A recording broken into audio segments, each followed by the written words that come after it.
नमस्कार दोस्तों। अगर आपको दिल की गहराई तक छू लेने वाली सच्ची और क्लासिक हिंदी कहानियाँ सुनना पसंद है तो हमारे YouTube चैनल को ज़रूर सब्सक्राइब कीजिए। आपका एक छोटा सा प्रयास यानी कि एक क्लिक हमें रोज़ और भी नई बेहतर और नायाब लंबी कहानियाँ आप तक लाने की नई ताकत और प्रेरणा देता है। तो चलिए दिल थाम लीजिए, क्योंकि आज का सफ़र आपको सिर्फ एक कहानी नहीं सुनाएगा बल्कि उस दौर की एक ऐसी सच्चाई से रूबरू कराएगा जहां बच्चों की मासूमियत, पढ़ाई का बोझ और छुट्टी की छोटी सी खुशी में भी कितनी बड़ी चीज़ हुआ करती थी। कई महीनों से घर से दूर एक ऐसा इंसान जो बच्चों को पढ़ाने की जिम्मेदारी में अपनी इच्छाओं को पीछे छोड़ चुका था। उसके लिए होली सिर्फ रंगों का त्योहार नहीं बल्कि अपने घर परिवार और अपनों के पास लौटने की एक उम्मीद थी। लेकिन जब छुट्टी सामने आई तो क्या उसकी यह छोटी सी इच्छा पूरी हो पाई? आखिर क्या हुआ उस होली पर जिसने इस साधारण सी होली को एक ऐसी याद में बदल दिया जिसे सुनकर शायद आपका दिल भी भर आएगा। तो चलिए आज सुनते हैं कथा सम्राट मुंशी प्रेमचंद की मार्मिक कहानी होली की छुट्टी। वर्नाक्यूलर फाइनल पास करने के बाद मुझे एक प्राइमरी स्कूल में जगह मिली जो मेरे घर से 11 मील पर था। हमारे हेडमास्टर साहब को छुट्टियों में भी लड़कों को पढ़ाने की सनक थी।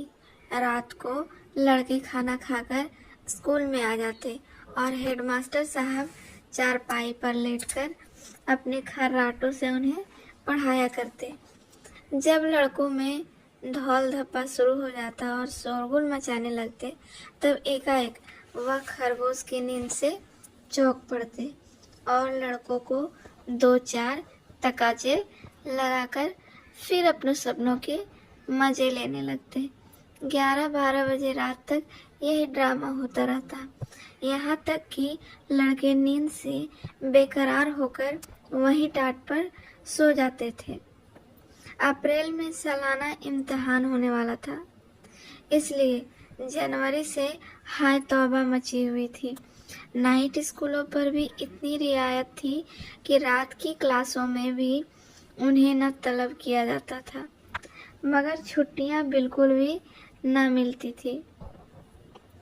सोमवती अमावस आई और निकल गई, बसंत आया और चला गया, शिवरात्रि आई और गुजर गई और इतवारों का तो जिक्र ही क्या। एक दिन के लिए कौन इतना बड़ा सफ़र करता है। इसलिए कई महीनों से मुझे घर जाने का मौका ना मिला था, मगर अब की मैंने पक्का इरादा कर लिया था कि होली पर ज़रूर घर जाऊंगा, चाहे नौकरी से हाथ ही क्यों न धोना पड़े। मैंने एक हफ्ते पहले से ही हेडमास्टर साहब को अल्टीमेटम दे दिया कि 20 मार्च को होली की छुट्टी शुरू होगी और बंदा 11 की शाम को रुखसत हो जाएगा। हेडमास्टर साहब ने मुझे समझाया कि अभी लड़के हो, तुम्हें क्या मालूम कि नौकरी कितनी मुश्किलों से मिलती है और कितनी मुश्किलों से निभती है। नौकरी पाना उतना मुश्किल नहीं जितना उसको निभाना। अप्रैल में इम्तिहान होने वाला है, 3-4 दिन स्कूल बंद रहा तो बताओ कितने लड़के पास होंगे। साल भर की सारी मेहनत पर पानी फिर जाएगा कि नहीं। मेरा कहना मानो, इस छुट्टी में न जाओ, इम्तिहान के बाद जो छुट्टी पड़े उसमें चले जाना। ईस्टर की 4 दिन की छुट्टी होगी, मैं एक दिन के लिए भी न रोकूंगा। मैं अपने मोर्चों पर कायम रहा। समझाने बुझाने, डराने धमकाने और जवाब तलब किए जाने के हथियारों का मुझ पर असर ना हुआ। 11 को जो ही स्कूल बंद हुआ मैंने हेडमास्टर साहब को सलाम भी ना किया और चुपके से अपने डेरे पर चला आया। उन्हें सलाम करने जाता तो वह एक न एक काम निकाल कर मुझे रोक लेते।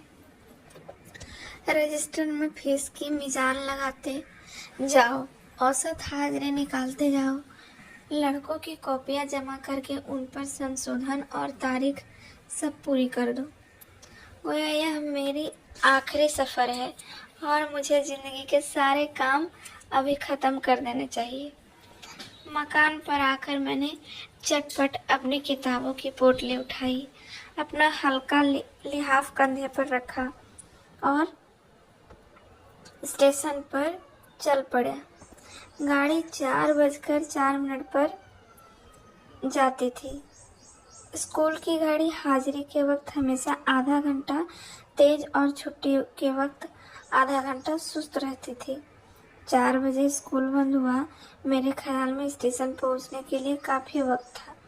फिर भी मुसाफिरों को गाड़ी की तरफ से आमतौर पर जो अंदेशा लगा रहता है और जो घड़ी हाथ में होने पर भी और गाड़ी का वक्त ठीक मालूम होने पर भी दूर से किसी गाड़ी की गड़गड़ाहट या सीटी सुनकर कदमों को तेज और दिल को परेशान कर दिया करता है, वह मुझे भी लगा हुआ था।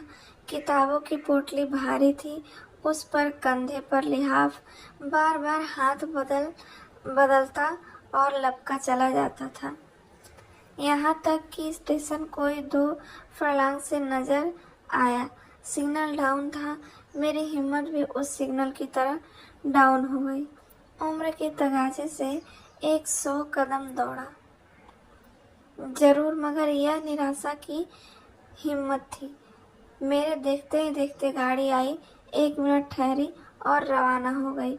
स्कूल की घड़ी यकीनन आज और दिनों से भी ज़्यादा सुस्त थी। अब स्टेशन पर जाना बेकार था। दूसरी गाड़ी 11 बजे रात को आएगी। मेरे घर वाले स्टेशन पर कोई 12 बजे पहुंचेंगे और वहां से मकान पर जाते जाते 1 बज जाएगा। इस सन्नाटे में रास्ता चलना भी एक मोर्चा था जिसे जीतने की मुझ में हिम्मत न थी। जी में तो आया कि चलकर हेडमास्टर को आड़े हाथों में लूं, मगर जब्त किया था और चलने के लिए तैयार हो गया। कुल 12 मील ही तो है। अगर 2 मील भी घंटा चलूं तो भी 6 घंटे में पहुंच सकता हूं। अभी 5 बज रहे हैं। जरा कदम बढ़ाता जाऊं तो 10 बजे यकीनन पहुंच जाऊंगा। अम्मा और मन्नू मेरा इंतजार कर रहे होंगे। पहुंचते ही गरम गरम खाना मिलेगा। कुल्हाड़े में गुड़ पक रहा होगा। वहां से गरम गरम रस पीने को आ जाएगा। और जब लोग सुनेंगे कि मैं इतनी दूर पैदल चलकर आया हूँ तो उन्हें कितना अचरज होगा। मैंने फौरन गंगा की तरफ पैर बढ़ाया। यह कस्बा नदी के किनारे था और मेरे गांव की सड़क नदी के उस पार से थी। मुझे इस रास्ते से जाने का कभी संयोग ना हुआ था, मगर इतना सुना था कि कच्ची सड़क सीधी चली जाती है। परेशानी की कोई बात नहीं थी। 10 मिनट में नाव पर पहुंच जाएगी और 20 बस फराटे भरता चला जाऊंगा। 12 मील कहने को तो होते हैं, तो कुल 6 कोस। मगर घाट पर पहुंचा तो नाव में से आधे मुसाफिर भी न बैठे थे। मैं कूदकर जा पहुंचा। खेवे के पैसे भी निकाल कर दे दिए, लेकिन नाव है कि वहीं अचल ठहरी हुई है। मुसाफिरों की संख्या काफी नहीं हुई है। कैसे खुले? लोग तहसील और कचहरी से आते जाते हैं, वो बैठते जाते हैं, और मैं हूँ कि अंदर ही अंदर भुना जाता हूँ। सूरज नीचे दौड़ा चला जा रहा है, गोया फिर मुझसे बाजी लगाए हुए है। अभी सफ़ेद था, फिर पीला होना शुरू हुआ और देखते ही देखते लाल हो गया। नदी के उस पार क्षितिज पर लटका हुआ है, जैसे कोई डोल कुएं पर लटक रहा हो। हवा में कुछ खुनकी भी आ गई है। भूख भी मालूम होने लगी है। मैंने आज घर जाने की खुशी और हड़बड़ी में रोटियां न पकाई थी। सोचा था कि शाम को तो घर पहुंच जाऊंगा। लाओ 1 पैसे के चने लेकर खा लूं। उन दानों से इतनी देर तक तो साथ दिया, अब पेट में पेचीदगियों में जाकर न जाने कहाँ गुम हो गए। मगर क्या गम है, रास्ते में क्या दुकानें ना होगी? 2-4 पैसे की मिठाइयाँ लेकर खा लूँगा। जब नाव उस किनारे पहुंची तो सूरज की सिर्फ आखिरी सांस बाकी थी। हालांकि नदी का पाट बिल्कुल पेंदे में चिमट कर रह गया था। मैंने पोटली खोली और तेजी से चला। दोनों तरफ चने के खेत थे, जिनके ऊपर फूलों पर ओस का सका हल्का सा पर्दा पड़ रहा था। बेअख्तियार एक खेत में घुसकर बूट उखाड़ लिए और टूंगता हुआ भागा। सामने 12 मील की मंजिल है, कच्चा सुनसान रास्ता है। शाम हो गई है। मुझे पहली बार गलती मालूम हुई है, लेकिन बचपन के जोश ने कहा था, क्या बात है कि 1-2 मील तो दौड़ ही सकते हैं। 12 को मन में 10 गुना किया तो 20,000 गज ही तो होते हैं। 12 मील के मुकाबले में 20,000 गज तो कुछ हल्के और आसान मालूम हुए। और जब 2-3 मील रह जाएगा तब तो एक तरह से अपने गांव में ही रहूंगा। उसका क्या शुमार। हिम्मत बन गई। इक्के दुक्के मुसाफिर भी पीछे चले आ रहे थे और इत्मीनान हुआ। अंधेरा हो गया है। मैं लपका जा रहा हूँ। सड़क के किनारे दूर से एक झोपड़ी नजर आती है। एक कुप्पी जल रही है।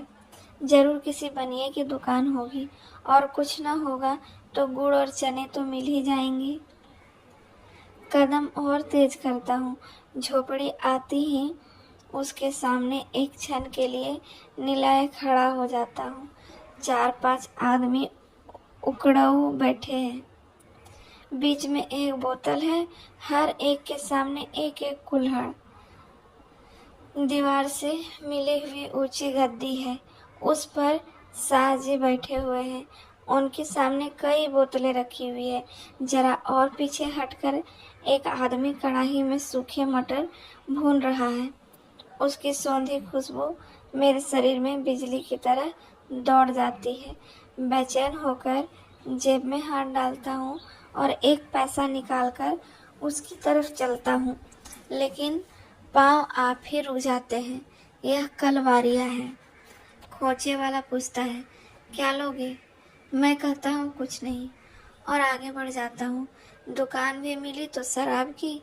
गोया दुनिया में से इंसान के लिए शराब रही सबसे जरूरी चीज है। यह सब आदमी धोबी और चमार होंगे।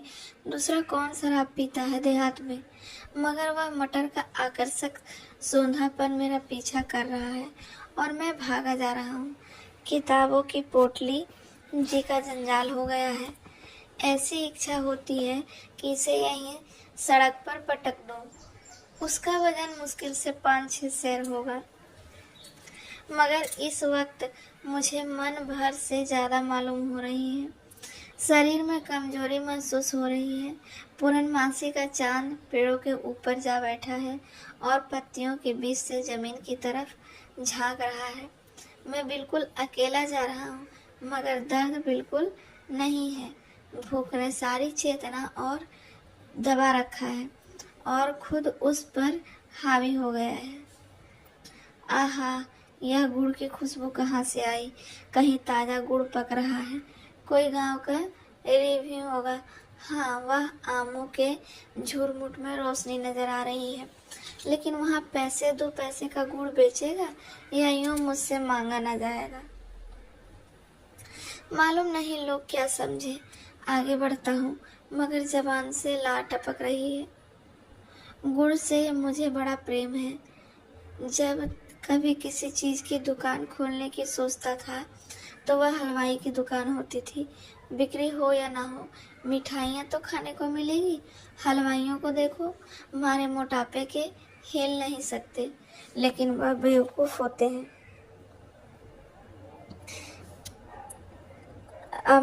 आराम तलबी के मारे तोड़ निकाल लेते हैं। मैं कसरत करता रहूँगा, मगर गुड़ की वह धीरज की परीक्षा लेने वाली भूख को तेज करने वाली खुशबू बराबर आ रही है। मुझे वह घटना याद आती है जब अम्मा 3 महीने के लिए अपने मायके या मेरी ननिहाल गई थी और मैंने 3 महीने के लिए एक मन गुड़ का सफाया कर दिया था। यही गुड़ के दिन थे।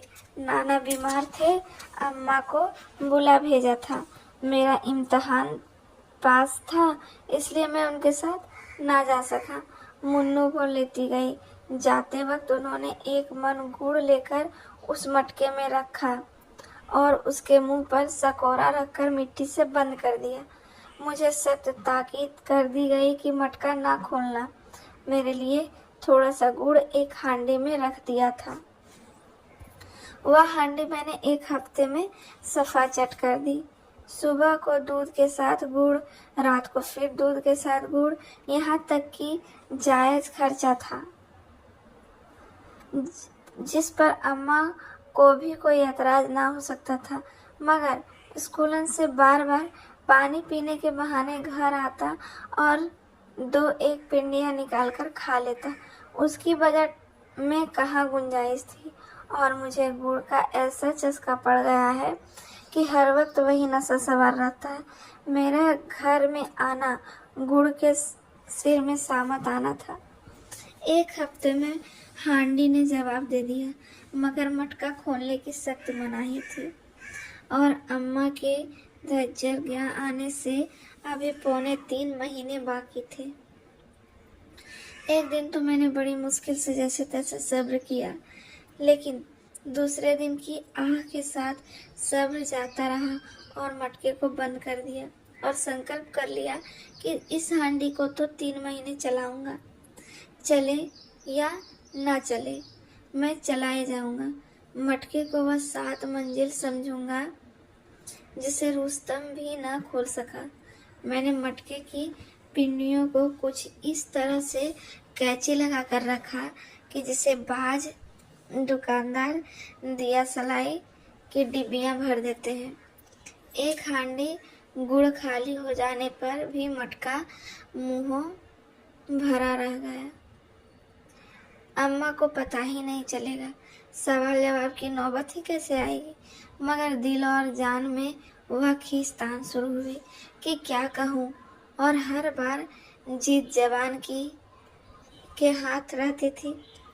यह 2 आंगुल की जीभ दिल जैसे सहजूर पहलवान को नचा रही थी, जैसे मदारी बंदर को नचाए, उसको जो आकाश में उड़ता है और 7वें आसमान के मंसूबे को बांधता है और अपने जुम में फरून को भी कुछ नहीं समझता। बार बार इरादा करता है दिन भर में 5 पिंडियों से ज़्यादा न खाऊं, लेकिन यह इरादा शराबियों की तौबा की तरह घंटे 2 घंटे से ज़्यादा न टिकता। अपने को कोसता, धिक्कारता, गुड़ तो खा रहे हो, मगर बरसात में सारा शरीर सड़ जाएगा। गंधक का मलहम भी लगाए घूमोगे, कोई तुम्हारे पास बैठना भी पसंद ना करेगा। इसमें खता विद्या की, माँ की, स्वर्गीय पिता की, गऊ की, ईश्वर की, मगर उनका भी वही हाल होता। दूसरा हफ्ता खत्म होते होते हांडी भी खत्म हो गई। उस दिन मैंने बड़े भक्तिभाव से ईश्वर की प्रार्थना की, भगवान, यह मेरा चंचल लोभी मन मुझे परेशान कर रहा है। मुझे शक्ति दो कि उसको वश में रख सकूं। मुझे अष्टधात की लगाम दो जो उसके मुंह में डाल दूं। अगर अभागा मुझे अम्मा से पिटवाने और घुड़कियाँ खिलवाने पर तुला हुआ है, तुम ही मेरी रक्षा करो तो बच सकता हूँ। भक्ति की विहलता के मारे मेरी आंखों से 2-4 बूंदें आंसुओं की भी गिरी, लेकिन ईश्वर ने इसकी सुनवाई न की और गुड़ की बहुछा मुझ पर छाई रही। यहाँ तक कि दूसरी हांडी का मरसिया पढ़ने खीर की नौबत आ पहुंची। संयोग से उन्हीं दिनों 3 दिन की छुट्टी हुई और मैं अम्मा से मिलने ननिहाल गया। अम्मा ने पूछा, गुड़ का मटका देखा है? चींटे तो नहीं लगे? शीतल तो नहीं पहुंची? मैंने मटके को देखने की कसम खाकर अपनी ईमानदारी का सबूत दे दिया। अम्मा ने मुझे गर्व के नेत्रों से देखा और मेरे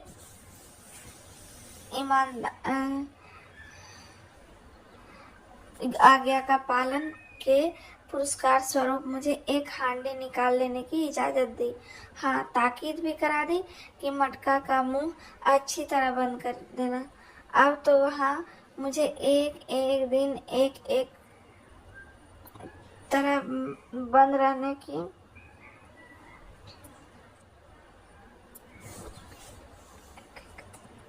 बंद कर देना। अब तो वहाँ मुझे एक एक दिन एक एक युग मालूम होने लगा। चौथे दिन घर आते ही मैंने पहला काम जो किया वह मटका खोलकर हांडी भरी, गुड़ निकाला।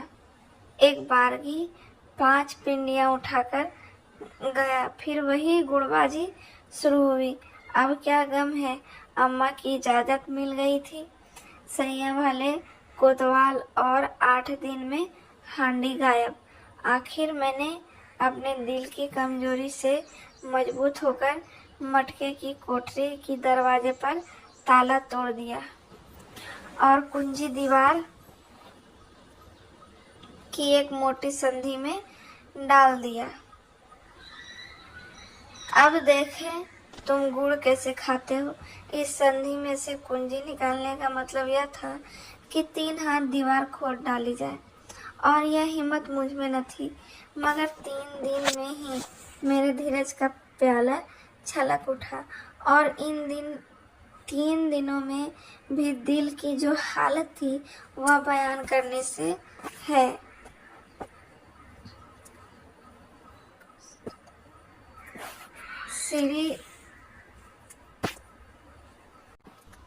सीरी यानी कि मीठे गुड़ की कोठरी की तरफ से बार बार गुजरता था और अधीर नेत्रों से देखता और हाथ मलकर रह जाता। कई बार ताले को खटखटाया, खींचा, झटके दिए, मगर जालिम जरा भी ना हुम्सा। कई बार जाकर उस संधि की जांच पड़ताल की, जिस उसमें झांक कर देखा। एक लकड़ी से उसकी गहराई का अंदाजा लगाने की कोशिश की, मगर उसकी तह तक ना मिली। तबीयत खोई हुई सी रहती थी। न खाने पीने में कुछ मज़ा था, न खेलने कूदने में। वासना बार बार युक्त मुँह की जारे खाने पीने में कुछ मज़ा था। जोर से दिल को कायल करने की कोशिश करती। आखिर गुड़ और किस मर्ज की दवा है। मैं उसे फेंक तो देता नहीं, खाता ही तो हूँ। क्या आज खाया और क्या 1 महीने बाद खाया, इसमें क्या फ़र्क है।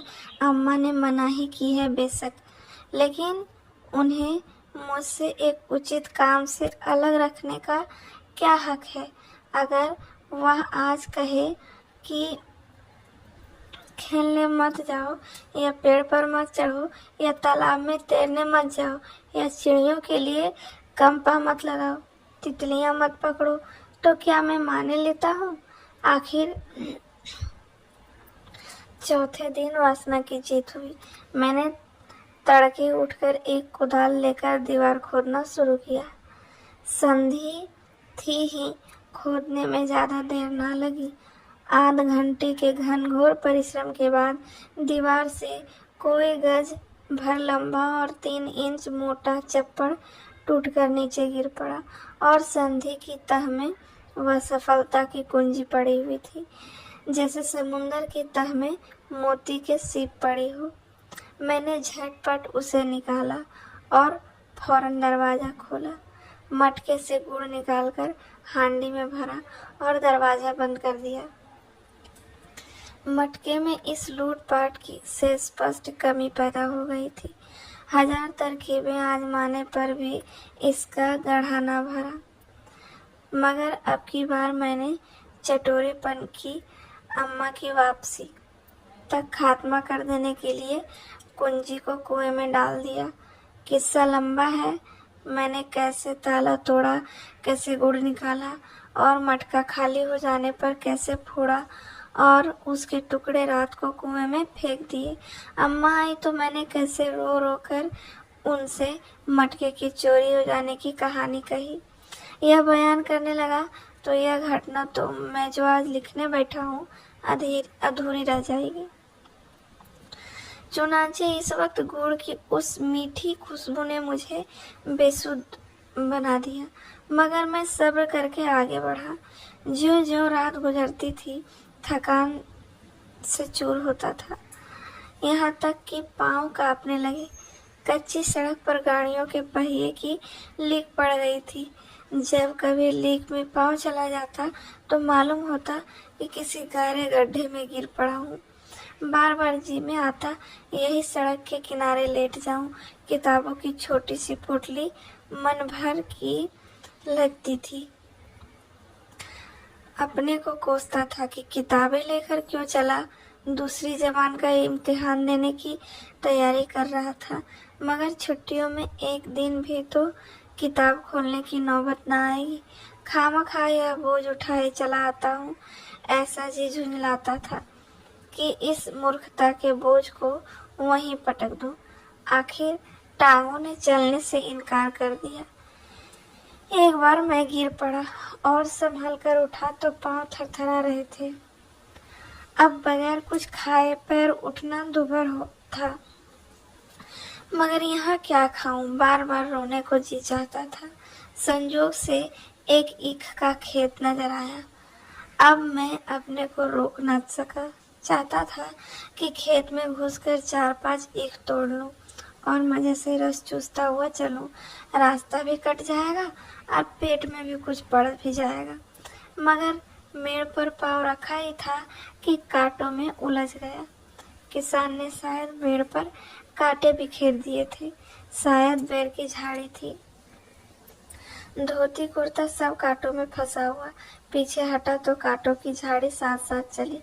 कपड़े छुड़ाने लगा तो हाथ में कांटे चुभने लगे। जोर से खींचा तो धोती फट गई। भूख तो गायब हो गई। फिक्र हुई कि इस नई मुसीबत से क्यों कर छुटकारा हो।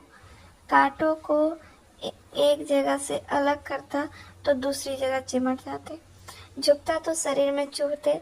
किसी को पुकारो तो चोरी खुल जाती है। अजीब मुसीबत में पड़ा हुआ था। उस वक्त मुझे अपने हालत पर रोना आ गया। कोई रेगिस्तानियों की खाक छानने वाला आशिक भी इस तरह कांटों में फंसा होगा। बड़ी मुश्किल से आध घंटे में गला घोटा, मगर धोती और कुर्ते के माथे गई। हाथ और पांव छलनी हो गए वह घाते में। अब एक कदम आगे रखना मुहाल था। मालूम नहीं कितना रास्ता तय हुआ, कितना बाकी है। न कोई आदमी न आदमजात। किससे पूछूं। अपनी हालत पर रोता हुआ जा रहा था। एक बड़ा गांव नजर आया। बड़ी खुशी हुई।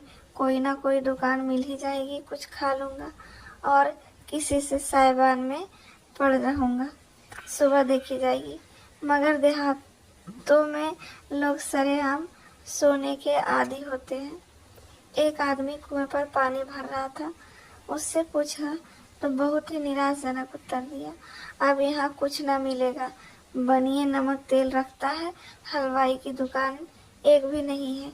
कोई शहर थोड़े ही है, इतनी रात तक दुकान खोलने कौन बैठा रहे। मैंने उससे बड़ी विनती के स्वर में कहा, कहीं सोने को जगह मिल जाएगी। उसने पूछा, कौन हो तुम?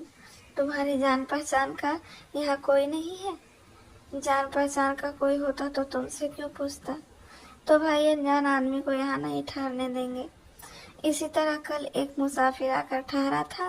रात को एक घर में सेंध पड़ गई। सुबह को मुसाफिर का पता न था। तो तुम क्या समझते हो मैं चोर हूँ? किसी के माथे पर तो लिखा नहीं होता, अंदर का हाल कौन जाने। नहीं ठहराना चाहते तो ना सही, मगर चोर तो ना बनाओ। मैं जानता यह इतना मनहूस गांव है तो इधर से आता ही क्यों। मैंने ज्यादा खुशामद ना की, जी जल गया सड़क पर आकर, फिर आगे चल पड़ा। इस वक्त मेरे होश ठिकाने न थे। कुछ खबर नहीं किस रास्ते से गांव में आया था और किधर चला जा रहा था। अब मुझे अपने घर पहुंचने की उम्मीद न थी। रात यूं ही भटकते हुए गुजरेगी, फिर इसका क्या गम कि कहाँ जा रहा हूँ। मालूम नहीं कितने देर तक मेरे दिमाग की यह हालत रही। अचानक एक खेत में आग जलती हुई दिखाई पड़ी, जैसे कि आशा के दीपक हो। जरूर वहाँ कोई आदमी होगा, शायद रात काटने को जगह मिल जाए। कदम तेज किए और करीब पहुंचा कि एकाएक एक बड़ा सा कुत्ता भौंकता हुआ मेरी तरफ दौड़ा। इतनी डरावनी आवाज थी कि मैं कांप उठा। एक पल में वह मेरे सामने आया और मेरी तरफ लपक लपक कर भौंकने लगा। मेरे हाथों में किताबों की पोटली के सिवा और क्या था, न कोई लकड़ी न पत्थर। कैसे भगाऊं? कहीं बदमाश मेरी टांग पकड़ ले तो क्या करूंगा। अंग्रेजी नस्ल का शिकारी कुत्ता मालूम होता है। मैं जितना ही धत धत करता उतना ही वह गरजता था। मैं खामोश खड़ा हो गया और पोटली जमीन पर रखकर पांव से जूते निकाल लिए। अपनी हिफाजत के लिए कोई हथियार तो हाथ में हो। उसकी तरफ गौर से देख रहा था कि खतरनाक हद तक मेरे करीब आए और उसके सिर पर इतने जोर से नलदार जूता मार दूं कि याद ही तो करे। लेकिन शायद उसने मेरी नीयत ताड़ ली और मेरी तरफ झपटा कि मैं कांप गया और जूते हाथ से छूटकर जमीन पर गिर पड़े। और उसी वक्त मैंने डरी हुई आवाज में पुकारा, अरे खेत में कोई है, देखो यह कुत्ता मुझे काट रहा है। ओ महतो, देखो तुम्हारा कुत्ता मुझे काट रहा है। जवाब मिला, कौन है? मैं हूँ राहगीर, तुम्हारा कुत्ता मुझे काट रहा है। नहीं काटेगा, डरो मत। कहाँ जाना है? महमूद नगर। महमूद नगर का तो रास्ता तुम पीछे छोड़ आए हो, आगे तो नदी है। मेरा कलेजा बैठ गया। रुआंसा होकर बोला, महमूद नगर का रास्ता कितनी पीछे छूट गया है? यही कोई 3 मील। और एक लहीम सहीम आदमी हाथ में लालटेन लिए हुए आकर मेरे सामने खड़ा हो गया। सर पर हैट था, एक मोटा फौजी ओवरकोट पहने हुए, नीचे निकर, पाँव में फुल बूट, बड़ा लंबा तगड़ा, बड़ी बड़ी मूछें, गोरा रंग, साकार पुरुष सौंदर्य। बोला, तुम तो कोई स्कूल के लड़के मालूम होते हो। लड़का तो नहीं हूँ, लड़कों का मुदर्सिर हूँ। घर जा रहा हूँ, आज से 3 दिन की छुट्टी है। तो रेल से क्यों नहीं गए? रेल छूट गई और दूसरी 1 बजे छूटती है, वह अभी तुम्हें मिल जाएगी। 12 का अमल है। चलो मैं स्टेशन का रास्ता दिखा दूंगा। कौन से स्टेशन का? भगवंतपुर का। भगवंतपुर से ही तो मैं चला हूँ और वह बहुत पीछे छूट गया होगा। बिल्कुल नहीं, तुम भगवंतपुर स्टेशन से 1 मील के अंदर खड़े हो। चलो मैं तुम्हें स्टेशन का रास्ता दिखा दूं। अभी गाड़ी मिल जाएगी, लेकिन रहना चाहो तो मेरे झोपड़े पर लेट आओ। कल चले जाना। अपने ऊपर गुस्सा आया कि सिर पीट लूं। 5 बजे से तेली के बैल की तरह घूम रहा हूँ और अभी भगवानपुर से कुछ 1 मील आया हूँ। रास्ता भूल गया। यह घटना भी याद रहेगी कि चला 6 घंटे और तय किया 1 मील। घर पहुँचने की धुन जैसे भी दहक उठी। बोला, नहीं, कल तो होली है, मुझे रात को पहुँच जाना चाहिए। मगर रास्ता पहाड़ी है, ऐसा ना हो कोई जानवर मिल जाए। अच्छा चलो, मैं तुम्हें पहुँचा देता हूँ। मगर तुमने बड़ी गलती की। अनजान रास्ते को पैदल चलना कितना खतरनाक है। अच्छा चलो, मैं पहुँचा देता हूँ। खैर खड़े रहो, मैं अभी आता हूँ। कुत्ता दुम हिलाने लगा और मुझसे दोस्ती करने के इच्छुक जान पड़ा। दुम हिलाता हुआ सिर झुकाए क्षमा याचना के रूप में मेरे सामने आकर खड़ा हुआ। मैंने भी बड़ी उदारता से उसका अपराध क्षमा कर दिया और उसके सिर पर हाथ फेरने लगा। क्षण भर में वह आदमी बंदूक कंधे पर रखे आया और बोला, चलो, मगर अब ऐसी नादानी न करना। खैरियत हुई कि मैं तुम्हें मिल गया। नदी पर पहुंच जाते तो जरूर किसी जानवर से मुठभेड़ हो जाती। मैंने पूछा, आप तो कोई अंग्रेज मालूम होते हो, मगर आपकी बोली बिल्कुल हमारे जैसी है। उसने हंसकर कहा, हाँ, मेरा बाप अंग्रेज था, फौजी अफसर। मेरी उम्र यहीं गुजरी है। मेरी माँ उसका खाना पकाती थी। मैं भी फौज में रह चुका हूँ। यूरोप की लड़ाई में गया था, अब पेंशन पाता हूँ। लड़ाई में मैंने जो दृश्य अपनी आंखों से देखे और जिन हालात में मुझे जिंदगी बसर करनी पड़ी और मुझे अपनी इंसानियत का जितना खून करना पड़ा, उससे इस पैसे से मुझे नफरत हो गई है और मैं पेंशन पाकर यहाँ चला आया। मेरे पापा ने यही एक छोटा सा घर बना लिया था। मैं यहीं रहता हूँ और आसपास के खेतों की रखवाली करता हूँ। यह गंगा की घाटी है, चारों तरफ पहाड़ियाँ हैं, जंगली जानवर बहुत लगते हैं। सूअर, नीलगाय, हिरन सारी खेती बर्बाद कर देते हैं। मेरा काम है जानवरों से खेती की हिफाजत करना। किसान से मुझे हल पीछे एक मन गल्ला मिल जाता है, वह मेरे गुजर बसर के लिए काफ़ी होता है। मेरी बुढ़िया माँ अभी जिंदा है। जिस तरह पापा का खाना पकाती थी, अभी उसी तरह मेरा खाना पकाती। कभी कभी मेरे पास आया करो, मैं तुम्हें कसरत करना सिखा दूंगा, साल भर में पहलवान हो जाओगे। मैंने पूछा, आप अभी तक कसरत करते हो? वह बोला, हाँ, 2 घंटे रोजाना कसरत करता हूँ। मुगदर और लेजिम का मुझे बहुत शौक है। मेरा 50वां साल है, मगर एक सांस में 5 मील दौड़ सकता हूँ। कसरत ना करूँ तो इस जंगल में रहूँ कैसे? मैंने खूब कुश्तियाँ लड़ी हैं। अपनी रेजिमेंट में खूब मजबूती आदमी से था, मगर अब इस फौजी जिंदगी की हालातों पर गौर करता हूँ तो शर्म और अफसोस से मेरा सर झुक जाता है। कितने ही बेगुनाह मेरी राइफल के शिकार हुए। मेरा उन्होंने क्या नुकसान किया था? मेरी उनसे कौन सी अदावत थी? मुझे तो जर्मन और ऑस्ट्रियन सिपाही वैसे ही सच्चे, वैसे ही बहादुर, वैसे ही खुशमिजाज, वैसे ही हमदर्द मालूम हुए जैसे फ्रांस या इंग्लैंड के। हमारी उनसे खूब दोस्ती हो गई थी। साथ खेलते थे, साथ बैठते थे। यह ख्याल ही न आता था कि यह लोग हमारे अपने नहीं हैं, मगर फिर भी हम एक दूसरे के खून के प्यासे थे। किस लिए? इसलिए कि बड़े बड़े अंग्रेज सौदागरों को खतरा था कि कहीं जर्मनी का रोजगार न छीन ले। यह सौदागरों का राज हमारी फौजें उन्हीं के इशारों पर नाचने वाली कठपुतलियां हैं। जान हम गरीबों की गई, जेबें गर्म मोटे मोटे सौदागरों की। उस वक्त हमारी ऐसी खातिर होती थी, ऐसी पीठ ठोकी जाती थी, गोया हम सल्तनत के दामाद हैं। हमारे ऊपर फूलों की बारिश होती थी, हमें गाइन पार्टियां दी जाती थी। हमारी बहादुरों की कहानियां रोज रोज अखबारों में तस्वीरों के साथ छपती थी। नाजुक बदन लेडियां और शहजादियां हमारे पीछे कपड़े सीती थी, तरह तरह के मुरब्बे और अचार बना बना कर भेजती थी। लेकिन जब सुलह हो गई तो उन्हीं जाबाजों को कोई टके को भी ना पूछता था।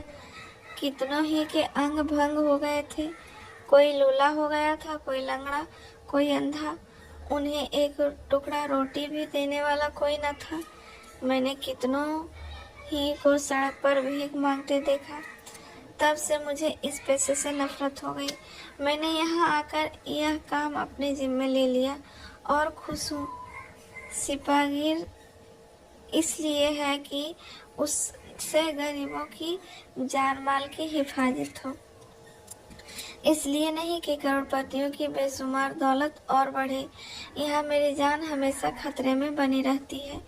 कई बार मरते मरते बचा हूँ, लेकिन इस काम में मर भी जाऊं तो मुझे अफसोस ना होगा, क्योंकि मुझे यह तस्कीन होगा कि मेरी जिंदगी गरीबों के काम आई। मेरे यह बेचारे किसान मेरे कितनी खातिर करते हैं कि तुमसे क्या कहूँ। अगर मैं बीमार पड़ जाऊँ और उन्हें मालूम हो जाए कि मैं उनके शरीर के ताज़े खून से अच्छा हो जाऊँगा तो बिना झिझके अपना खून दे देंगे। पहले मैं बहुत शराब पीता था। मेरी बिरादरी को तो तुम लोग जानते हो। हम में बहुत ज़्यादा लोग ऐसे हैं जिनको खाना मैसर ना हो मगर शराब ज़रूर चाहिए। मैं भी 1 बोतल शराब रोज़ पी जाता था।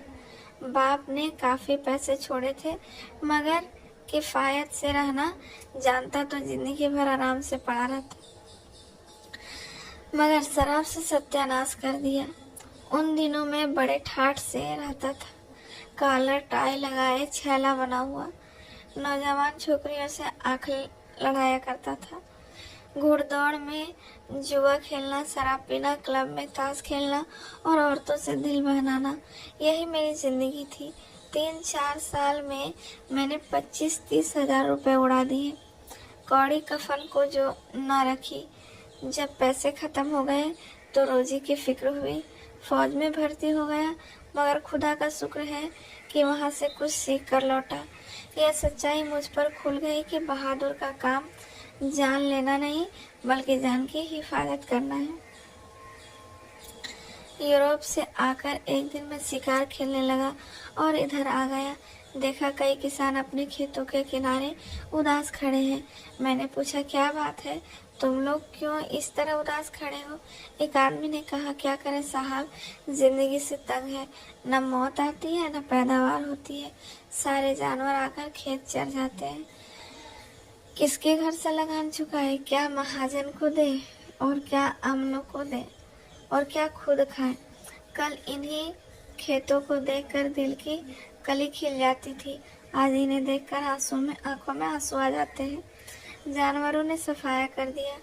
मालूम नहीं उस वक्त मेरे दिल पर किस देवता या पैगंबर का साया था कि मुझे उन पर रहम आ गया। मैंने कहा आज से मैं तुम्हारे खेतों की रखवाली करूँगा। क्या मजाल कि कोई जानवर फटक सके, एक दाना जुड़ जाए तो जुर्माना दूं। बस उस दिन से आज तक मेरा यही काम है। आज 10 साल हो गए, मैंने कभी नागा नहीं किया। अपना गुजर भी होता है और एक एहसान मुफ्त मिलता है। और सबसे बड़ी बात यह है कि इस काम से दिल की खुशी होती है। नदी आ गई, मैंने देखा वही घाट है जहाँ शाम को किश्ती पर बैठा था। उस चांदनी में नदी जड़ाऊ गहनों से लदी हुई थी, जैसे कोई सुनहरा सपना देख रही हो। मैंने पूछा आपका नाम क्या है, कभी कभी आपके दर्शन के लिए आया करूँगा। उसने लालटेन उठाकर मेरा चेहरा देखा और बोला मेरा नाम जैक्सन है, बिल जैक्सन, जरूर आना स्टेशन के पास, जिससे मेरा नाम पूछोगे मेरा पता बतला लेगा। यह कहकर वह पीछे की तरफ मुड़ा मगर एकाएक लौट पड़ा। बोला मगर तुम्हें यहाँ सारी रात बैठना पड़ेगा और तुम्हारी अम्मा घबरा रही होगी। तुम मेरे कंधे पर बैठ जाओ तो मैं तुम्हें उस पार पहुँचा दूँ। आजकल पानी बहुत कम है, मैं तो अक्सर तैर आता हूँ। मैंने एहसान से दबकर कहा आपने यही क्या कम इनायत की है कि मुझे यहाँ तक पहुँचा दिया, वरना शायद घर पहुँचना नसीब ना होता। मैं यहाँ बैठा रहूँगा और सुबह को कश्ती से पार उतरूँगा।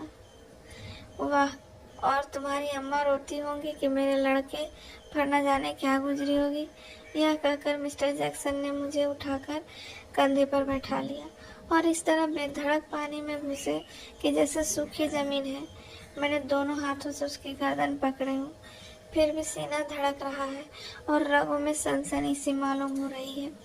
मगर जैक्सन साहब इत्मीनान से चले जा रहे हैं। पानी घुटनों तक आया, फिर कमर तक पहुंचा और फिर सीने तक पहुंच गया। अब साहब को एक एक कदम मुश्किल हो रहा है, मेरी जान निकली जा रही है। लहरें उनके गले लिपट रही है और मेरे पाँव भी चूमने लगी है। मेरा जी चाहता है उनसे कहूँ भगवान के लिए वापस चलिए, मगर ज़बान नहीं खुलती। चेतना ने जैसे इस संकट का सामना करने के लिए सब दरवाजे बंद कर लिए। डरता हूँ कहीं जैक्सन साहब फिसले तो अपना काम तमाम है। यह तो तैराक है, निकल जाएंगे, मैं लहरों की खुराक बन जाऊँगा। अफसोस आता है अपनी बेवकूफ़ी पर कि तैरना क्यों न सीख लिया। एकाएक जैक्सन ने मुझे दोनों हाथों से कंधे पर उठा लिया। हम बीच धार पर पहुंच गए थे। बहाव में इतनी तेजी थी कि एक एक कदम आगे रखने में एक एक मिनट लग जाता था।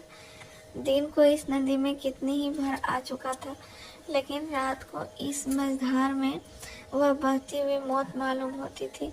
10-12 कदम तक मैं जैक्सन के दोनों हाथों पर टंगा रहा। पानी उतरने लगा। मैं देख ना सका, मगर शायद पानी जैक्सन के सर के ऊपर तक आ गया था, इसलिए उन्होंने मुझे हाथों से ऊपर बिठा लिया था। जब गर्दन बाहर निकल आई तो जोर से हंसकर बोली, लो अब पहुंच गए।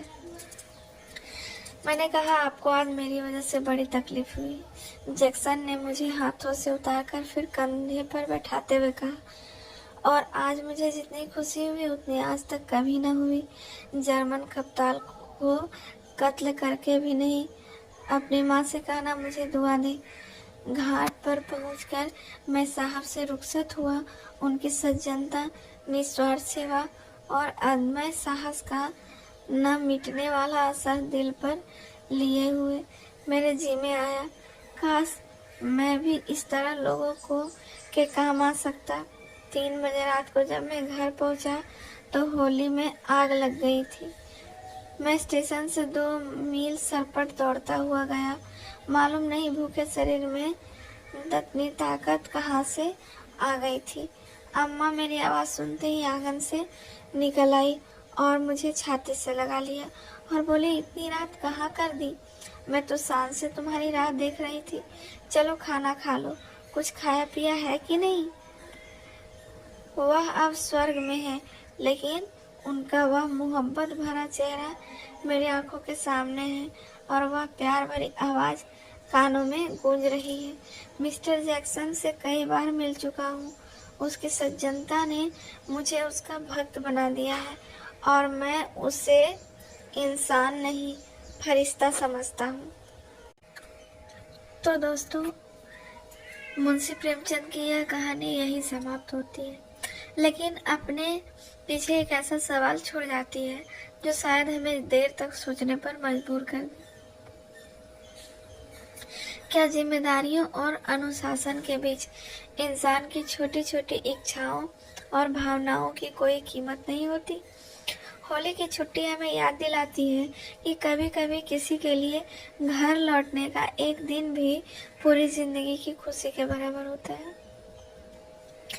अगर कहानी ने आपके दिल को छुआ हो तो वीडियो को लाइक करें, चैनल को सब्सक्राइब करें और कमेंट में ज़रूर बताइए कि इस कहानी का कौन सा भाव आपके दिल में सबसे ज़्यादा उतर गया। फिर मिलेंगे एक और ऐसी ही दिल को छू लेने वाली कहानी के साथ। तब तक आप अपना और अपनों का ख्याल रखिए।